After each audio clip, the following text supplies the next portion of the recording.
なあミカ、次は何をすればいい？そんなの決まってるでしょ。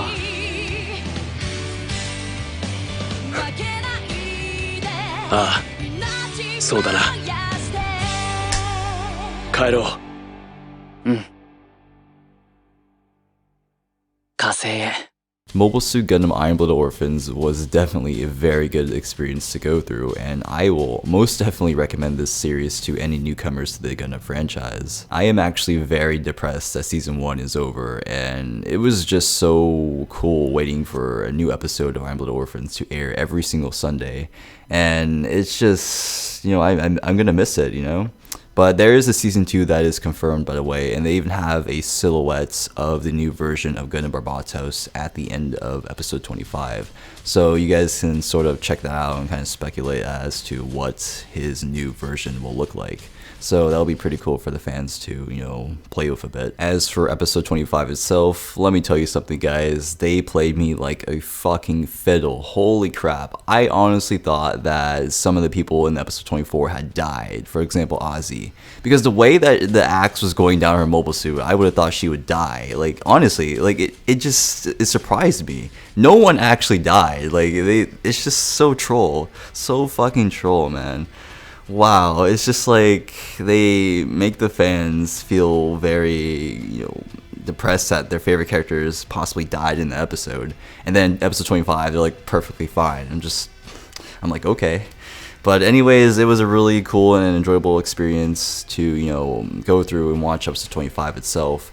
But the thing that kind of bothered me throughout this whole season was how Mikazuki never actually lost a fight. Like, he always somehow just wins miraculously. Like, if he's in danger, either someone helps him out, or he just draws upon more power using the AV and puts more stress on his body to overcome his enemies. For example, the fight against Gray's Ein. And pretty much Gray's Ein just stood there. Like, Gray's Ein wasn't even trying, really. He was just standing there. Like, I was just surprised by how easy it was for Mikazuki to overcome Gray's Ein. Because he was just getting annihilated at like the first half of their fight, and then he draws upon power from the AV, and then Gray's Ein is just like standing there, like he isn't even moving. Like, what? It's just, you know, it's like one of those like animes, for example, it's like Fairy Tail, where Natsu just gets wrecked, and then he's like, oh, I have to protect my friends, and he just somehow wins the fight.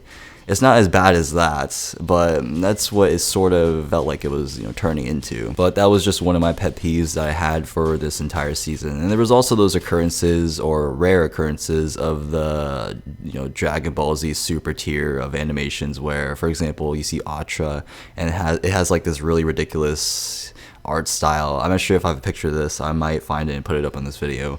But it was kind of silly to see that in a few of the episodes. There's more than that, by the way. But it wasn't that, like, you know, detrimental that it would just ruin the entire show itself. It was just so rare that I'm pretty sure like not a lot of people really picked up on it, but it was there. It definitely was there. Another thing in episode 25 especially that I found slightly disappointing was the Galio versus Mechilus fight. And this is when Galio discovered that Mechilus had truly betrayed him and played him like a fiddle. Yeah, Metal Gear Solid 5 references. But anyways, the part where I was just kind of disappointed in was the action that was involved in this fight. Not so much as the conversation between them. The fighting was just so disappointing. I mean, Galio wasn't even like trying his hardest. He was just swinging his sword around crying, and Mechilus was just dodging, not even breaking a sweat. And then he just ends the fight by just stabbing him without even trying. Like, I cannot believe this was actually a fight. Like, it was just, why even bother putting a fight up here? It really does suck that I didn't really get to see the fight that I truly wanted to in this scene, but on the other hand, the conversation between Galio and Mechilus was really good. I loved it. You know, it was really kind of sad to see how Galio was just betrayed so hard by Mechilus, and Mechilus is just so ruthless, he'll destroy anyone in his way to restore Galahorn up to its former glory. Mechilus is also the Char of this Gundam series, and Galio is the Garma, and like Char to Garma, Mechilus eliminated Galio in essence to help restore Gjallarhorn to its former glory. So overall, Matt Gillis is quite the savage. Alright, so let's actually move on to character development, and we're going to start off with Kudelia Ina Bunstein, everyone's favorite waifu of the IBO series. Now, she has went from a naive girl to an actual respectable and knowledgeable leader, and even the developers themselves have made this change to Kudelia very obvious, considering how the characters around Kudelia herself have noticed this change. For example, how Mikazuki has slowly started to admire her as the series picks up. The next character up for discussion is Orga Atsuka, the leader of Tekadon himself. Now, in my opinion, I don't believe this character is fully developed. He is still learning to become an ideal leader, and you'll often notice the changes that he has gone through since episode 1. So he's gone from being an arrogant and sort of cocky leader, and he makes these decisions that affects the characters around him, and he slowly starts to learn this as the series picks up.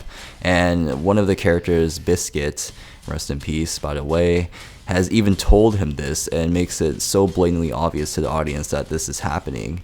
And he starts to realize he needs to be more responsible for his actions, and his actions need to be a bit more, well, intelligent so that it doesn't cause a negative outcome to occur. And finally, the protagonist himself, Mikazuki August. Now, Mikazuki was certainly a very interesting Gundam pilot that I got to really enjoy and experience, really. And honestly, his character development was, pretty interesting, really. He went from a guy that is just so stone-hearted and ruthless to a guy that slowly starts to open up to his own emotions, but it doesn't really start to affect him in battle itself. He is a character that first comes across as a cold-blooded human being, and eventually as the series goes on, he opens up, and he is most definitely very concerned about those around him.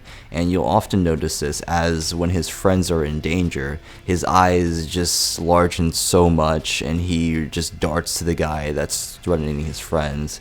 And for example, the scene a long time ago, I think it was like episode 5 or something, where Galio was around his friends, he just runs up to him and just chokes him. Like, it was just so insane as to how protective he really is to those around him. So it was really interesting to see Mikazuki sort of open up his emotions as the series went on. Although he doesn't really have, that versatile personality, really. He wants to get the job done, but he is just very concerned about those around him.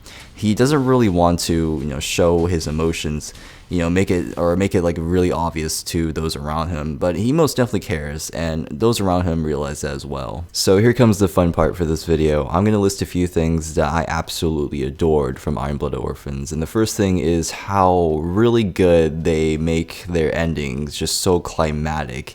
Like, the way they just build up the suspense is just really respectable, honestly. Like, have you guys noticed that pretty much every single ending for the episodes are just so dramatic, and it just builds up the suspense that really just makes you incredibly hyped up for the next episode. And it's really good how they do it too. I just really have to give them props for that.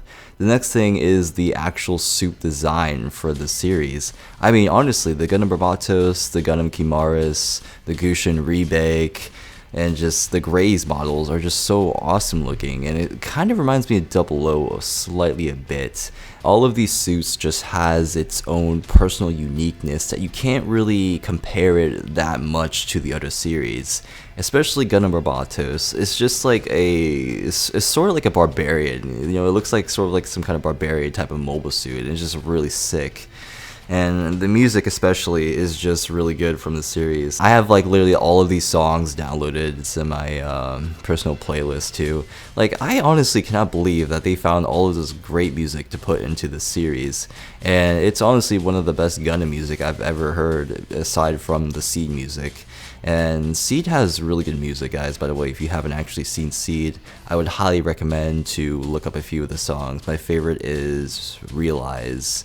Or was it? No, it's Result. Definitely Result. definitely check out Results and I guess Enrai as well. Those are really good songs from Gundam Seed. So to all of those Gundam fans out there that are wondering if they should actually bother watching this anime, the answer to your question is most definitely yes. And here's a little sad story of myself. So as I waited for the new episodes to air every single Sunday, like you would see me on the webpage where I actually watched all the IBO episodes. I would literally just sit there and click refresh like 50 times waiting for that thing to air. I was like, it's a certain time, why the fuck is this not up?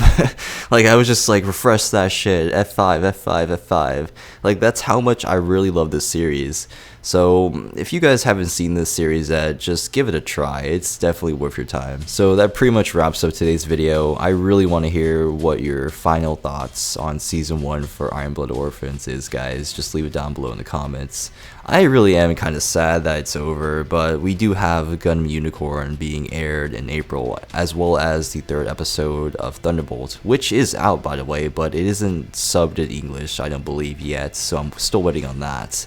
And I still need to watch Origins, because I am, well, really lazy and haven't watched Origin yet, but I will get to it eventually. But anyways guys, thank you for watching, and I'll see you guys later. You